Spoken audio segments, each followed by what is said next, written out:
Good afternoon, everyone. Welcome to the 11th session of Approaching the New Normal. Our speaker of the day, Samar. A lot of you know Samar. Samar was an alumni with JNU. He has been a social activist as well as a student activist. He will be talking today on the politico-historical context of education policy. And it's really good to have Samar with us. So thank you, Samar, for sparing the time and being with us. Over to you. Hello, everyone. So thank you for giving me this opportunity. And as we are talking about national education policy, I think it would be good to start with the brief means like the politico-economic context of the education policy in India. So all societies means like I won't be indulging into name dropping like Gramsci, but education is one of the biggest tools of hegemony, means like of the ruling class hegemony across the world. So every society will have a kind of policy, means like they will have two kinds of policy in place for sure. One is military and one is education, and both being equally important. So I will not go into the Aryan thing, means like John Keyes talks about an education policy, Bendan and Kautilya explains that, Chanakya explains that, from there to the Mughal period when they started building madrasas and like got Persian as a language of court. Let's come to the modern history, modern Indian history from like just about the British rule. And some dates are very important because NEP 2020 is bringing us back to 1698. Why 1698? Because that was the time when England, the missionaries were forcing the government and East India Company to allow means like missionaries to work in India and to spread education about gospel and Bible and basically proselytizing. And East India Company, despite being Christians, they opposed this, realizing that if they mess up with the sentiments of the people, the religious sentiments of the people, there would be opposition. So from there in 1698 to now, in 2020, we have gone the full circle back, that now the administration, now the government is actively pushing up religious, means like bringing back religion and hardcore religion into education and like by disguise, despite realizing that in today's multicultural, multi-religious India, it would be like very difficult. So East India Company resisted that for a while.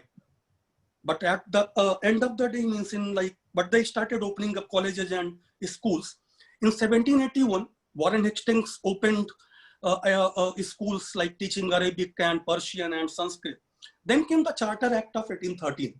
You can take that point as the first education policy of British India, when the East India Company was bound to set up like an education framework with the, I think it was like only 1 lakh rupees. And from there it went on and on. Immediately, means there was a huge debate between two sets of people, classists and the Anglicists. So those who wanted the education to be in English, and the other ones, now these two will again come back into like this whole debate about mother tongue education and this.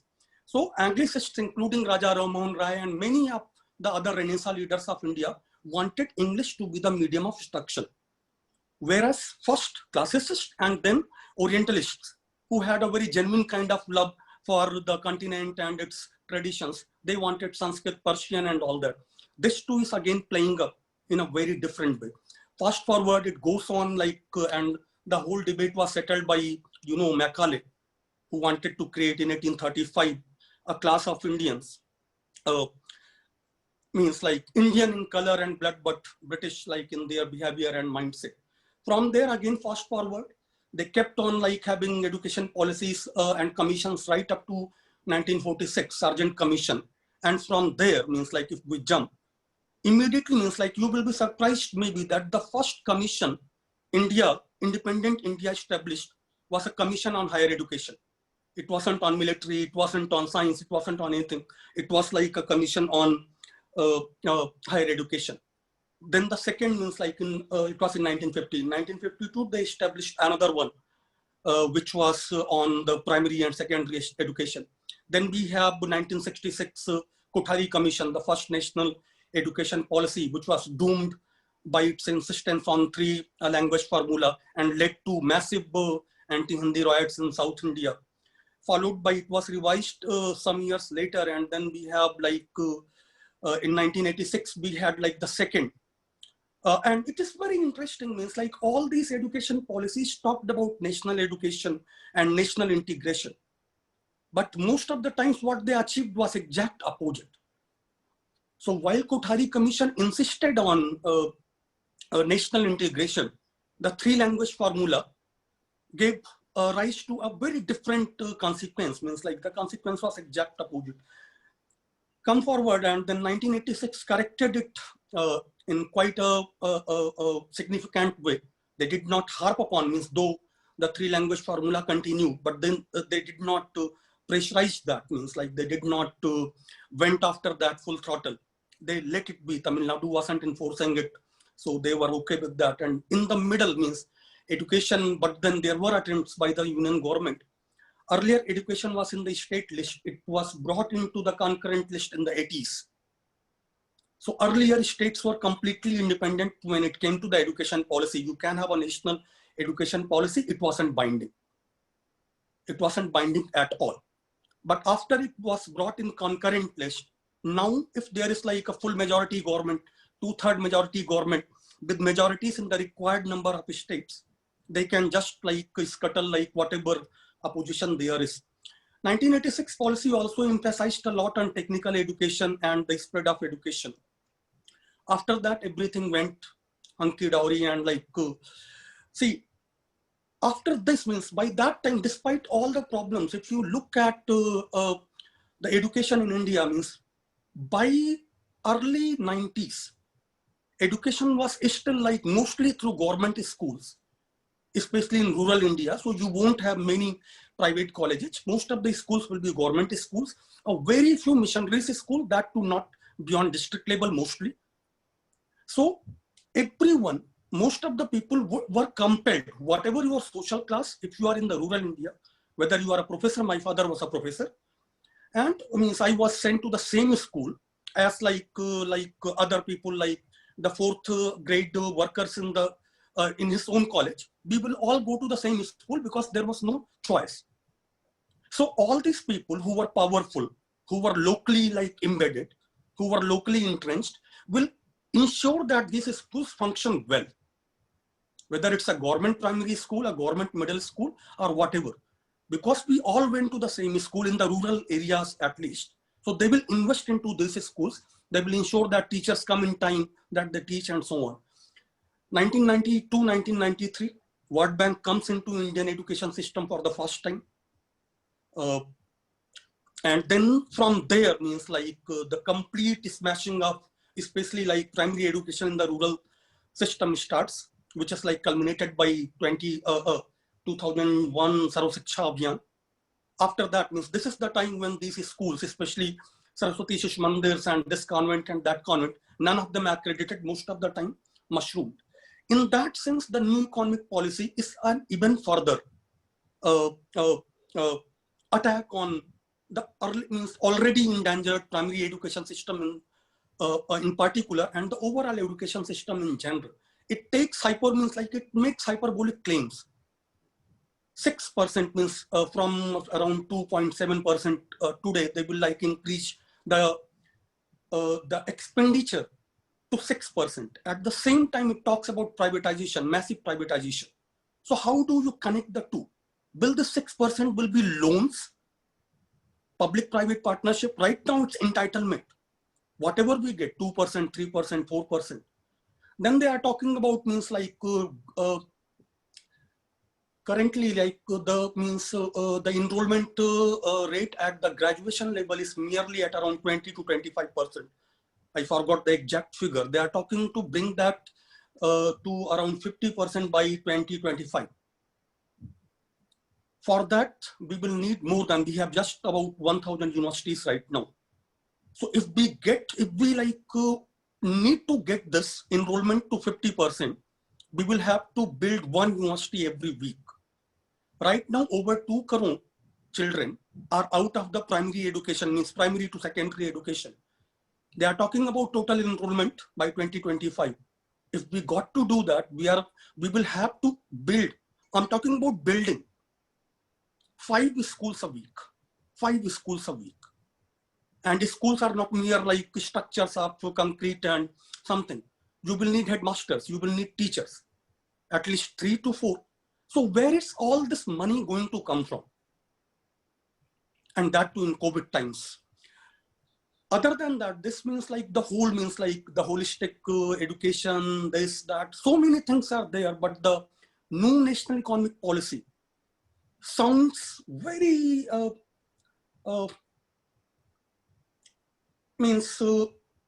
it sounds very impressive if you only look at the words, if you only listen to the words.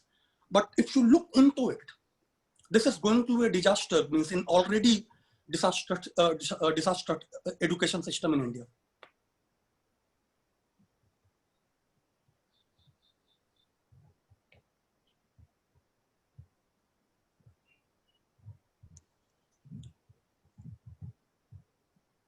I think we have lost Pallavi. Pallavi Our might be host is facing having- some network issue. No, I'm fine. I'm here. Pallavi, The you're video there? is off. Network issue.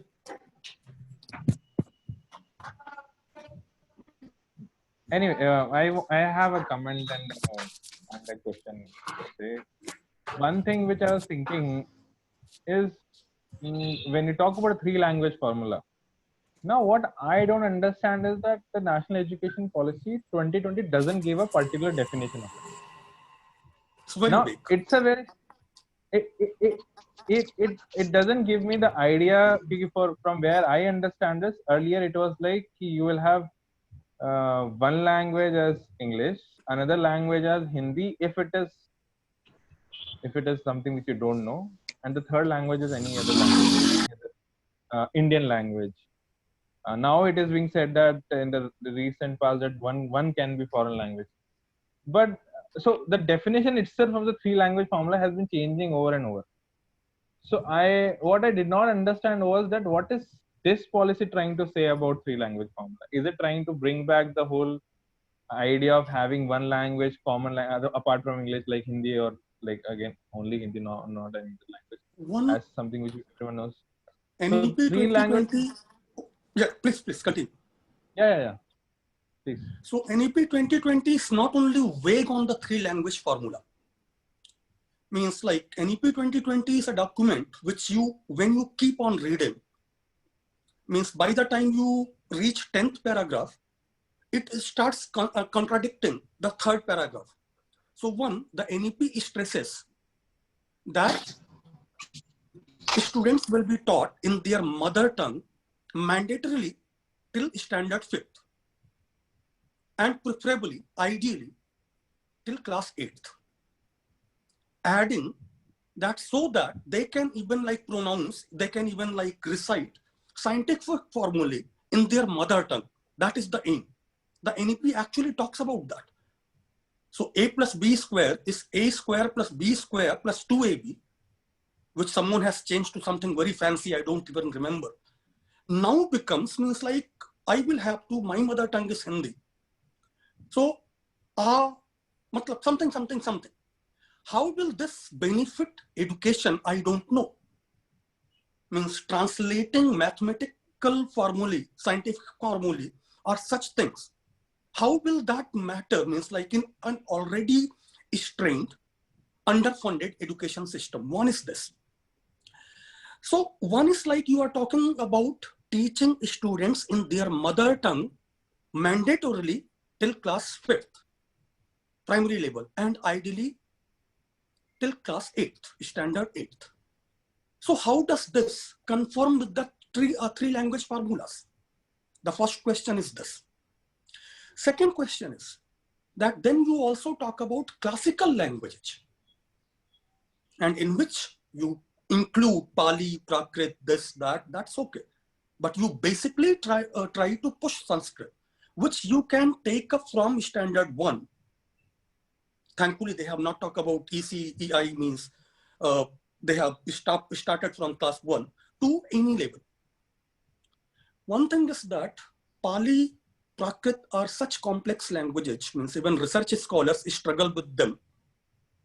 at graduation, at research level. So how you are going to teach these languages in class 6th or 7th is something another means like which will be another challenge. But what I don't know is that if you are teaching a language, means like your medium of instruction is your mother tongue, then you are teaching English. Then you are talking about one more language which can be Sanskrit or which can be anyone. That is basically burdening the children with more and more, and then you are not making it clear anywhere. Like this classical language formula can bring in Sanskrit apart from the 3 languages. And the schools can try to force you, means now you know that there are many schools, especially in the right-wing ecosystem, which will try to force Sanskrit as 4th language, even if you have a foreign language and all that.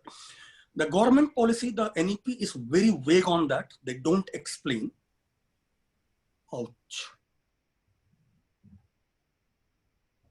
I think his connection got lost. Yeah.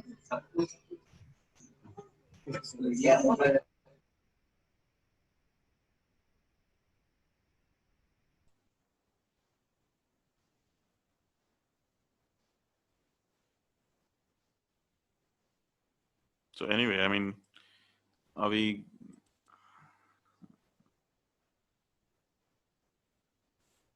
Yeah, he's still not here.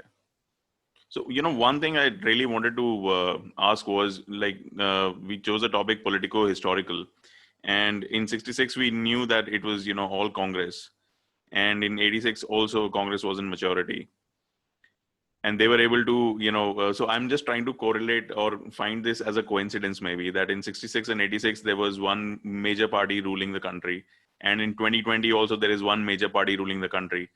So only when one major party is in majority, only then can we make educational policies. Is it something of that sort? But otherwise, nothing gets passed ever.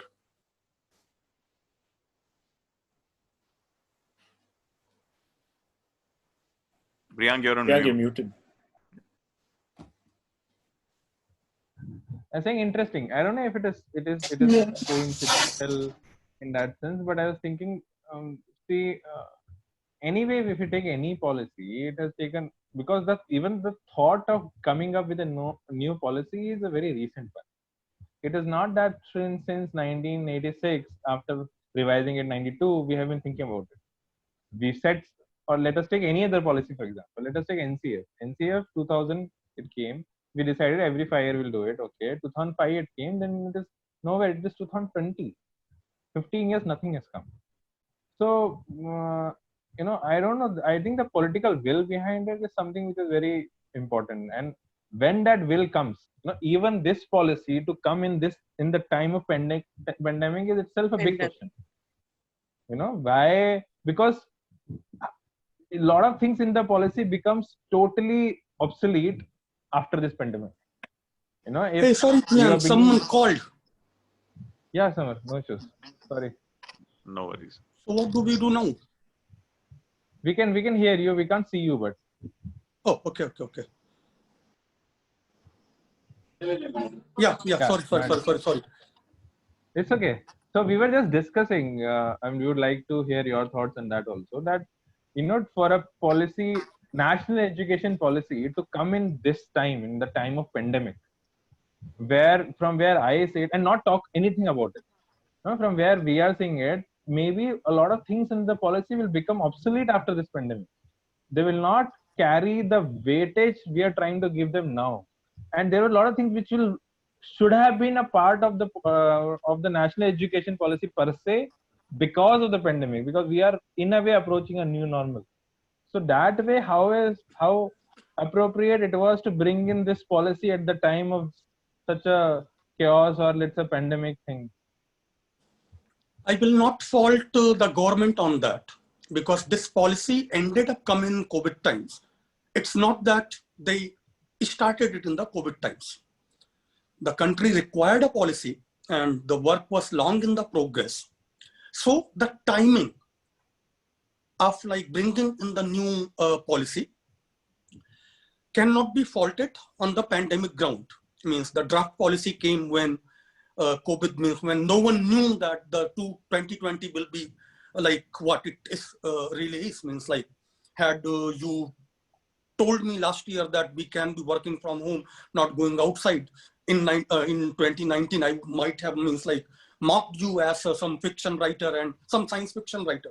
So it's not that, we cannot fault the government on that. That said, not having a word on COVID, not having a word on pandemic, not having a word on how they are going to fund NEP 2020. I told you, if NEP 2020's immediate goals, time-bound goals of 50% enrollment in higher education and 100% enrollment in primary and secondary education are going to be achieved, we need 1 university per week and 5 schools per week.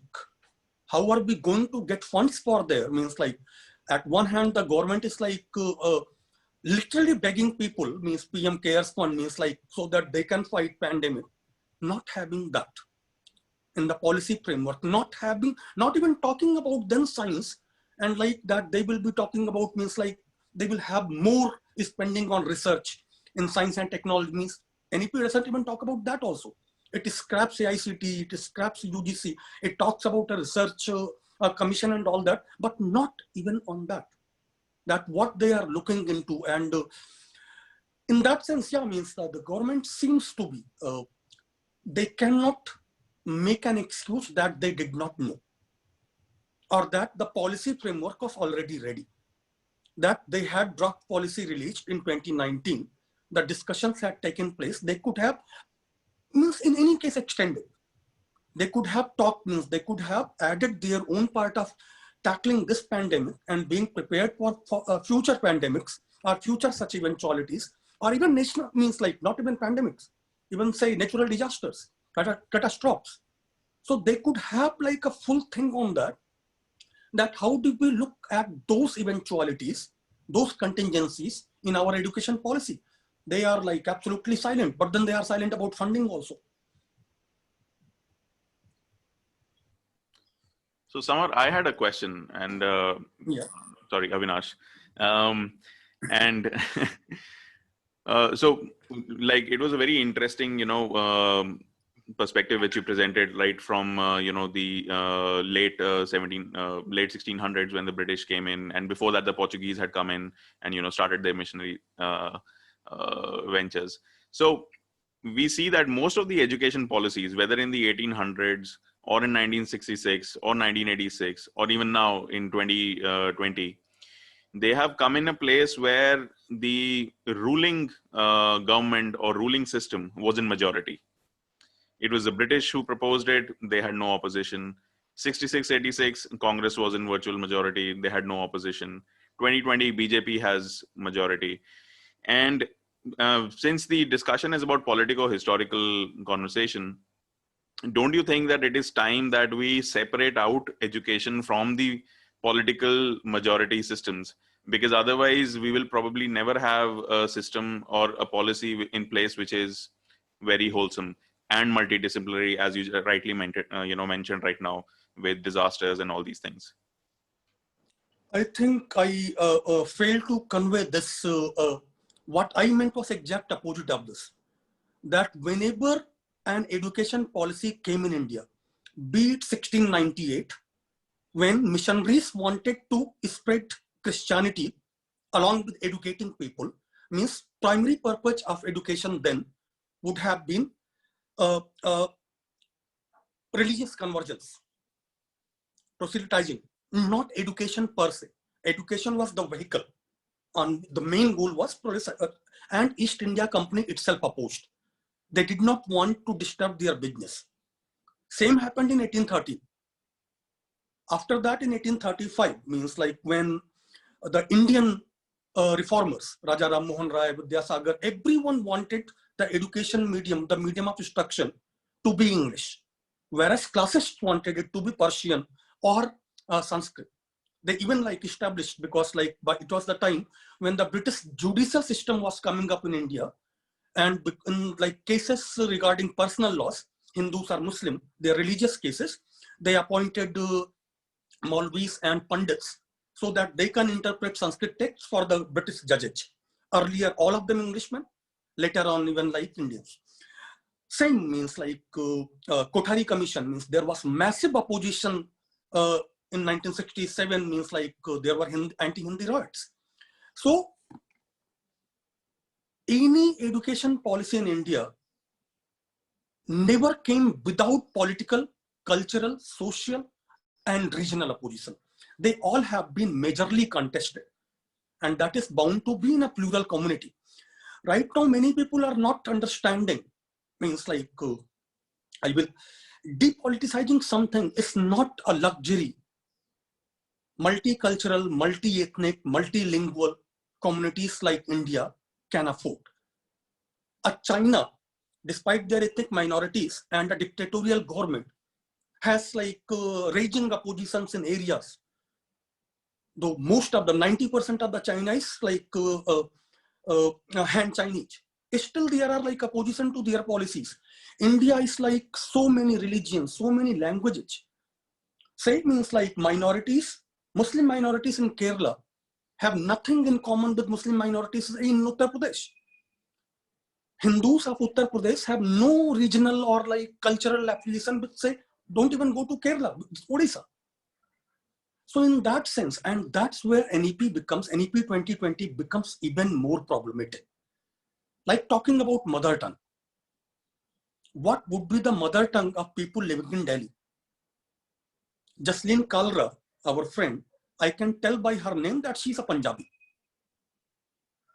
Her mother tongue living in Delhi would be Punjabi or Hindi or English. So when the national education policy talks about mandatory education in mother tongue till standard 5 and ideally till standard 8, there would be a Jasleen Kalra, there would be one Avinash Pandey from Uttar Pradesh, there would be one, say, Nilakant Das, there will be one Nilanjana Das Gupta, there will be one Fareha Rijvi, who have come from different parts. Say they are all IAS officers, say they are all like peons, but they live in Delhi, and under the RTE, which NPE doesn't even mention in passing, it has mentioned the World Bank's SDGs. SDG 3 or SDG 4 it has mentioned, I'm sorry. So I forgot exact, I think it's SDG 3. Yeah, so coming back to this. So what will be the mother tongue for these 4 children, one from Odisha, one from Bengal, one from UP, one from Punjab, who are all living in Delhi and going to semi-school? Which language they will be taught into? And if the problem is already not complicated enough, think about the heavy mobility in the formal sector. I'm not even talking about informal sector. You are an IAS officer, means most of these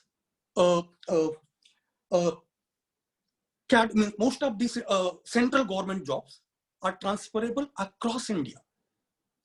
So an IRS officer can be transferred from Mumbai to Agartala. So either they are compelled to leave the children behind, in whose care? Do we have hostels? Or they go to Agartala and right from Marathi, they start learning in Odia. Is this possible? So the political aspects of the policy should have been taken into utmost care. I'm not talking about Hindutva or secularism or Nehruvian. I'm not talking about that. These political aspects, these are equally political. So, and this policy is like a hodgepodge. No one has put any thought into this.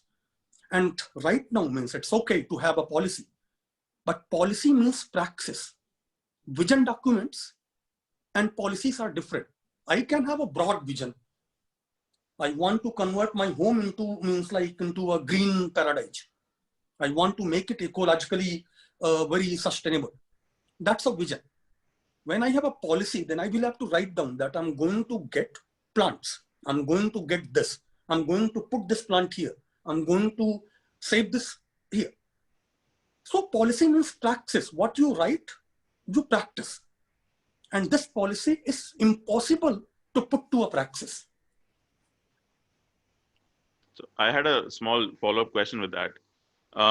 So it's understandable, in a big democracy, plural democracy like ours, it's difficult to depoliticize things as essential as education.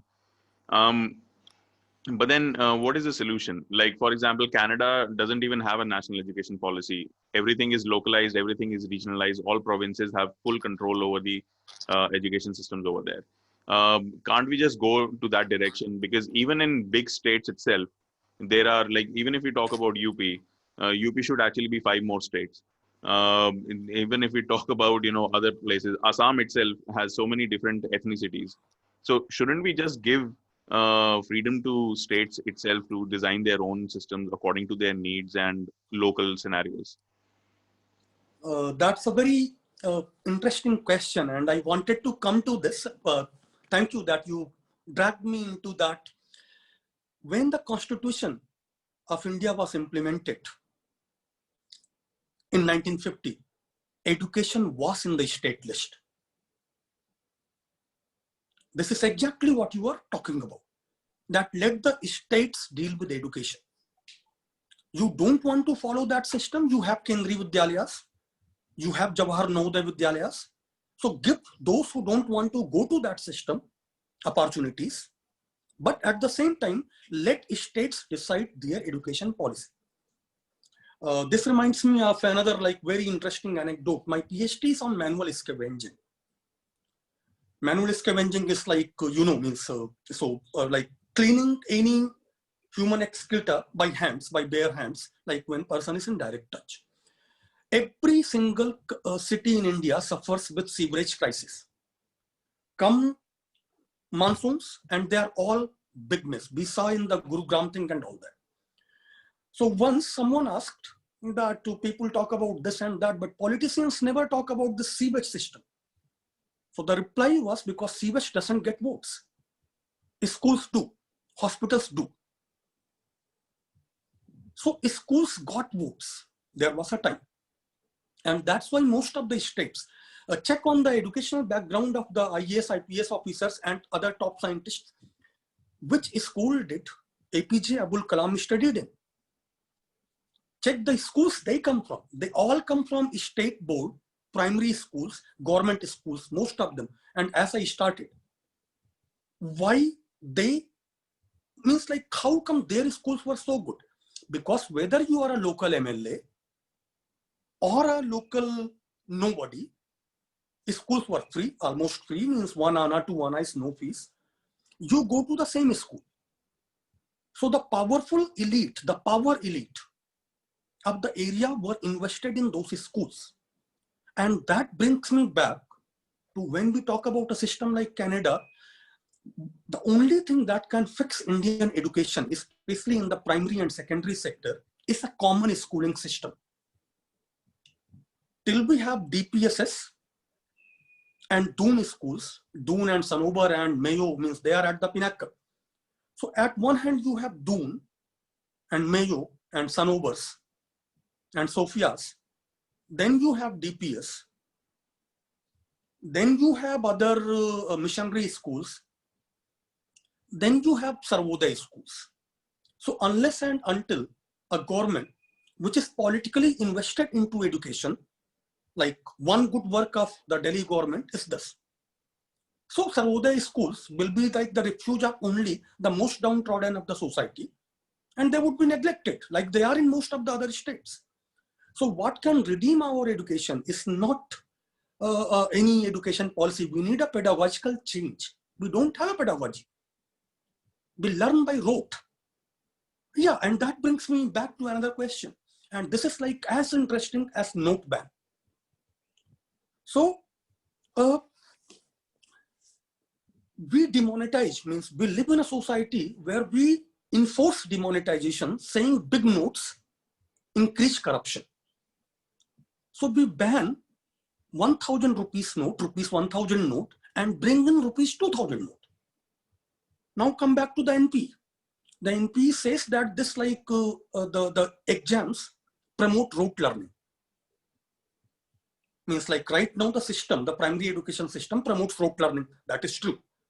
What the solution like they got, that now there would be 3 board exams. Class 3rd, standard 3rd, standard 5th, and standard 8th. So on one hand, you say that these exams, the pattern, this pedagogical system promotes rote learning. And to remove that, you centralize that instead of like local school level exam, now the board will be taking exam. And board exam pressure, we all know. Means like that is one of the biggest reasons of deaths by suicides in India. And we bring that board system down from standard 10th and 12th, from senior secondary, right to the class 3rd. So that's horrible. And that's why I'm saying that this NP, if you read through it, you will be horrified that what exactly it is talking about. Yeah. So Samar, like we've always discussed within the group, like we should ideally not have a different document coming, but it should be an evolving document. Like the education policy should be, the evolving document that we have, and it should be evolving every year as per the needs and requirements of the country. So what are your thoughts on that? Like this is my first question, and in connection to that, what do you think are the major differences between the policy, like 2020 policy and the 86 policy, that we have to revamp the entire policy? The first thing first is like,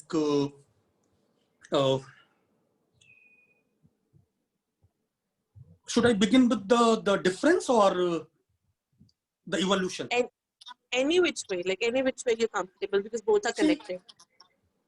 One thing is that you cannot have year by year policies in issues like education, healthcare. There are some sanitation. These are not the issues you can bring in like keep improvising. These are not about improvisations. So either you have a school in a village or you don't. Means when it comes to education, it will go down to that there are so many villages in India even today where there are no schools to begin with. So whether you keep improvising an education policy or you don't, doesn't matter. The primary thing is that there is a need of a school on the ground, just like sewers. If you don't have a sewerage line, this is like from my research, so I keep on quoting that. Not a single city in India has more than 40% of its sewerage covered. So not a single city in India has its sanitation system covering more than 40% of its sewage. So 60% of every city's sewage goes down in the drains, in the rivers, wherever. So you keep having your sanitation policies, nothing is going to change on the ground. Same in the education. What we need in education is like you have a policy thinking about the world is not going to change drastically in next 20 years, but for these COVID-like situations. The direction we are going on, so we should have a policy which takes care of present, which takes care of, like say, online education. In NEP, that's very dangerous. The way they have brought it in reeks more of like commercializing education. Google is investing like in Reliance Geo, and like they are already talking about online education being a $15 billion US dollar business in India by 2025. So what NEP is talking about means universalization of education, and the market is like immediately looking at 15 billion. The government means immediately after making that Atmanirbhar Bharat speech, Modi has invited WTO third time after 1992, 1993 that destroyed rural primary school system, and then 2001 that made a heavy dent in the Sarv Shiksha Abhiyan's thing, which were later recovered a lot by the right to education, which is like completely missing from, means I keep repeating this. NEP 2020 doesn't even mention RTE, right to information, right to education has not even found a mention in passing. So first is that you cannot evolve. You got to develop a policy, and in that there are such beautiful organizations like Yugantar, Digantar. There are so many NGOs working like which have formed such beautiful policies, and they have changed education system of their areas. getting those experts, getting other experts like Anil Sadgopal, but then you are having Dinanath Batras. So means that's a very clear-cut conflict. Second thing about, what was the second after evolution? Like the major differences between both the The policies. major differences. There is like a very clear-cut shift from constitution. So, Saurabh means like was talking about depoliticizing. Why cannot be depoliticized education? This NEP politicizes education, but deconstitutionalizes it. It hardly ever mentions constitution. And whenever it mentions constitution, all other earlier policies, right from this one, Kutari Commission, and then its revision, then 86, then 1992, they all talked about national integration, constitutional values, citizenship. This one talks about SDG, means it doesn't talk about constitution. It talks about sustainable development goals, which is not Indian in any case. It talks about fundamentals. Like NEP is like far more comprehensible when you look at what it leaves than when you read what it is talking about. So it talks about fundamental duties a lot. It keeps on talking about fundamental duties. It doesn't mention fundamental right even once. And fundamental right, as per Keshwanand Bharti and many other basic structure judgments of the Supreme Court after that, is basic structure of constitution, which cannot be changed and which cannot be omitted. But this one omits that. So if you take one thing is that. Second, all other earlier education policies, while talking about integration, also attempted that in reality. And they wrote about that. To begin with, Satyameva Jayate doesn't come from Hindu Brahminic tradition.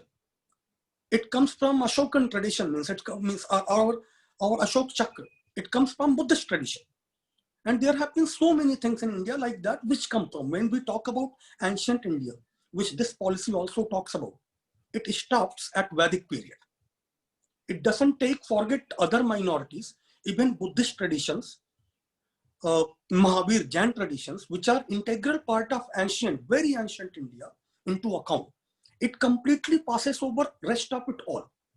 When you talk about, and also when it talk about be proud, means the pride of being an Indian. Everyone is proud and should be proud of being whatever country he or she belongs to, that is okay. But this pride cannot be unquestionable.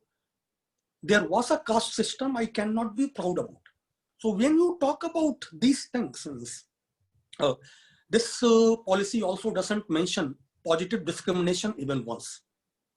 Right from 1952 Commission, forget 1952 Commission, even Constituent Assembly of India, while discussing about equality, right to equality, was talking continuously about positive discrimination.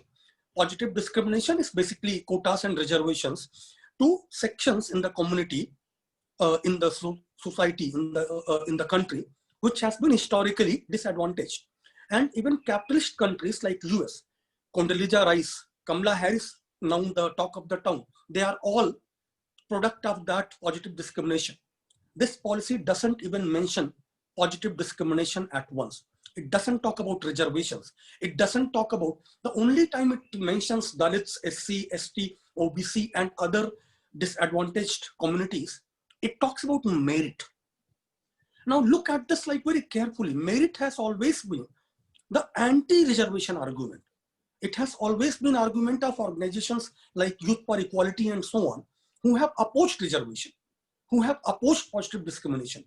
It has never been an argument of the movements for social justice. But this NEP changes that, means it makes it stand on its head. So many changes, and it doesn't talk about integration. It doesn't talk about pluralism. It talks about privatization in a huge way.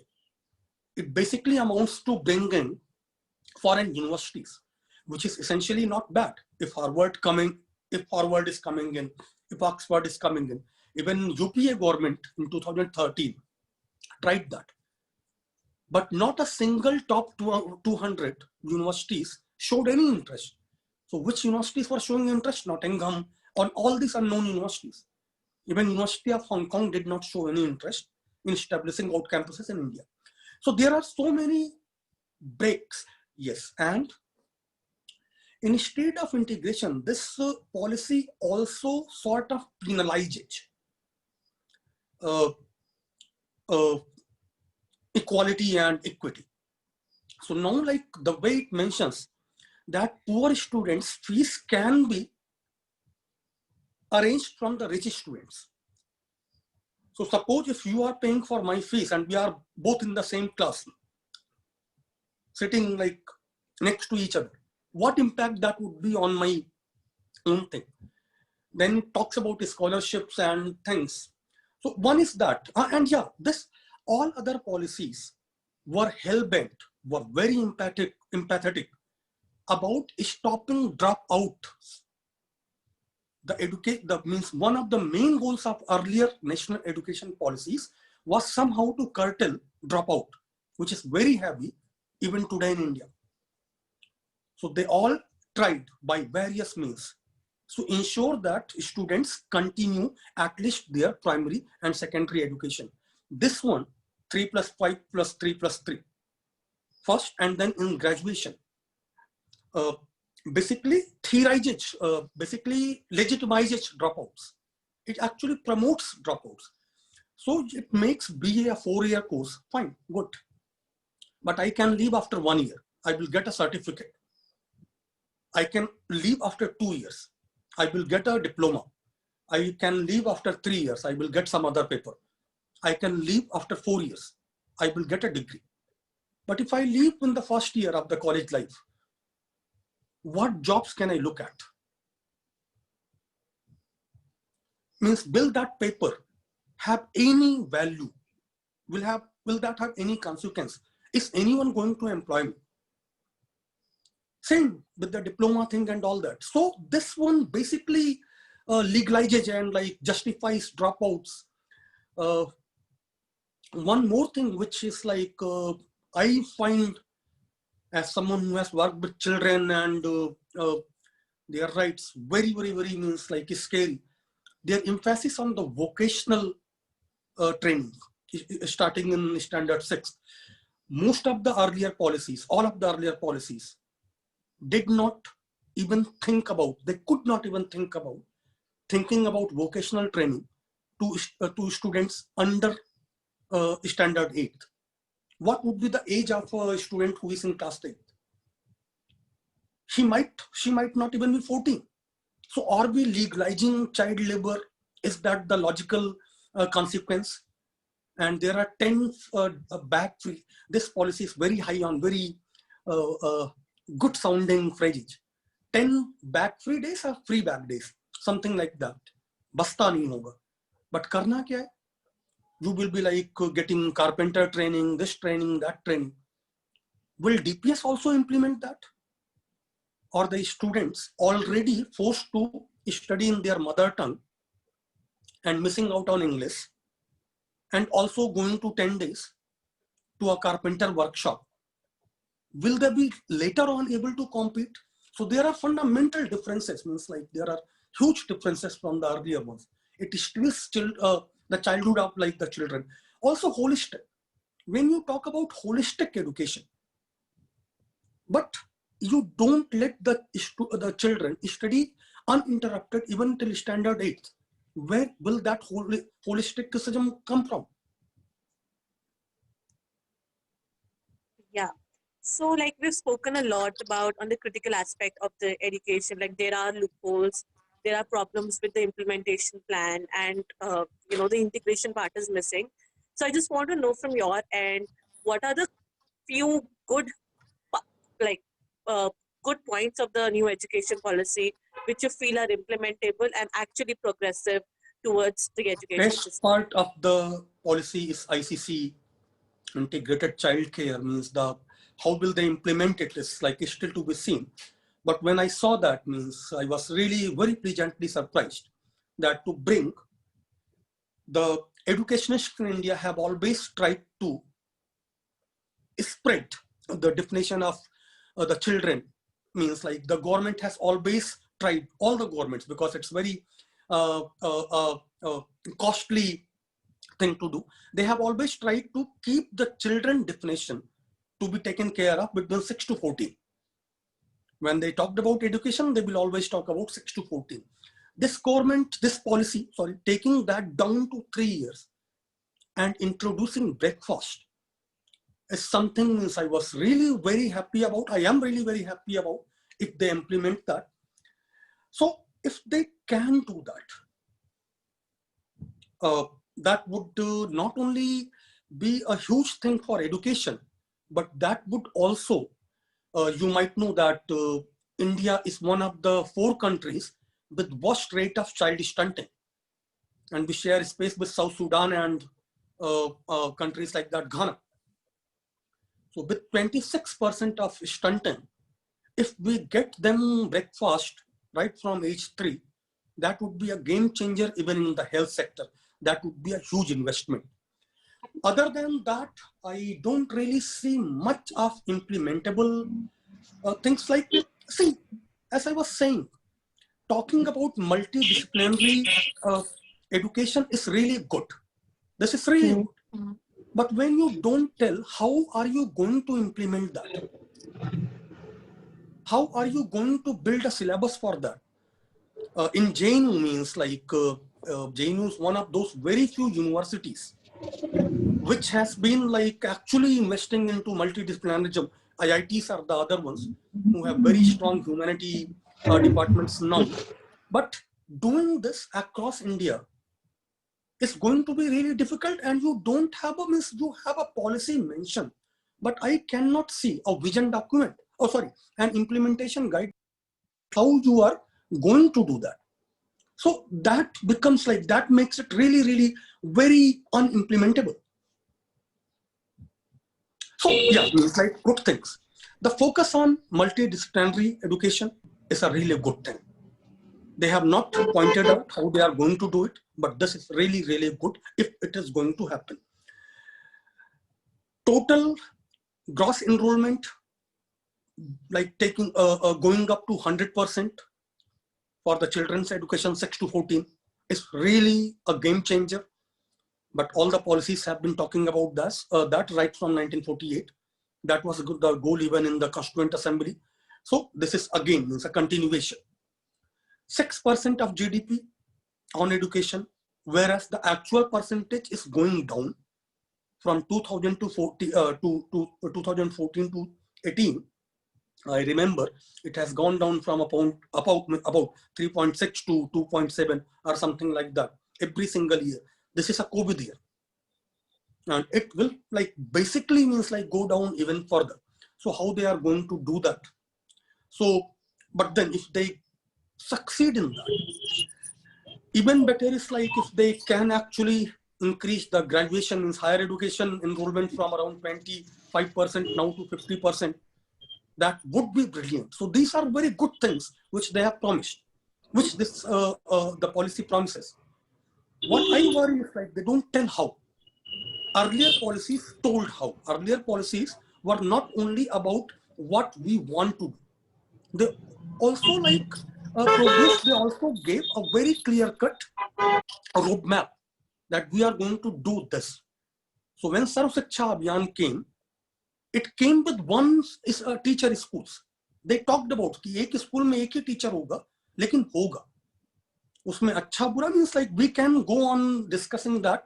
And Shiksha Mitra, for example, this whole Shiksha Mitra thing, contractualizing teaching, saving money and basically exploiting people. Whereas like the regular teacher earns 30,000, these Shiksha Mitra were getting 5,000, even lesser in the beginning. But still that was a roadmap. So we can discuss the virtues and the inadequacies, but there was a roadmap. This one doesn't have a roadmap. So I have a question for Samar. So hello, am I audible? Yeah. So I have a question. I have a question for you. So a lot of people are saying that In the part, there is a mention of gender inclusion fund. So I was having a long discussions because I work a lot with transgenders. I work a lot with girl children, dropouts. A lot of people drop out from schools because there is no washrooms for girls, distance and all. In the gender inclusive fund, it has been clearly mentioned that they will be providing a lot of things like bicycles, there will be washrooms constructed, and then for transgender also, there will be a lot of initiatives taken. So how do you look at it? How do you think this is feasible? Because there's so much of discrimination already with transgenders. I will say that the proof of the pudding is in eating. So one thing to begin with means, like, as you people are interested in education, and like what I think that whenever you have to mention gender at a particular place in a different line, that immediately makes it very clear that you are really not talking about gender. You are playing to the gallery. Gender should be an undercurrent of all policy making. So when you are talking about making 6 to 14 education like compulsory, mandatory, and like universal, you should be talking about facilities for the girl children then and there.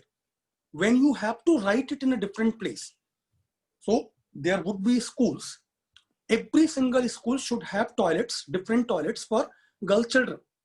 Every school should have at least one girl teacher, means one woman teacher, girl teacher, whatever. So these kind of things, when you don't mention, and when you just like at the end of it, like you talk about, okay, we will include gender, and we will include any other identity, any other disadvantaged identity. When you talk about sign languages in different places, but your school document doesn't mention a mandatory romp so that children with disability, physical disability, can come with their wheelchairs. You are missing out on implementation. You are talking in policy, that's okay. A very clear-cut example, I will say that Nirbhaya Fund, we all know. Just look at the Nirbhaya Fund and allocation and actual expenditure. So they have gender for me. I'm sorry, I forgot that. And I always forget this when this is written this way. Because when we read a policy document, we try to focus on, okay, they are talking about schools. What facilities will the schools have? Is girl toilet mentioned? Is room for physically challenged kids mentioned? Like mandatory.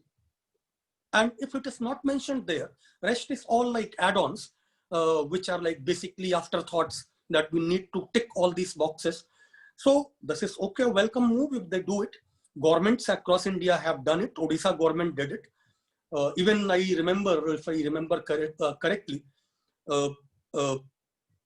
Nitish Kumar government in the past distributed cycles to girl children. So, and that actually, it was, yeah, means like, and that actually contributed a lot to girl children's enrollment and mobility. So if it really happens, if the fund is actually allocated and spent, it would be a great boost. Let's hope it becomes.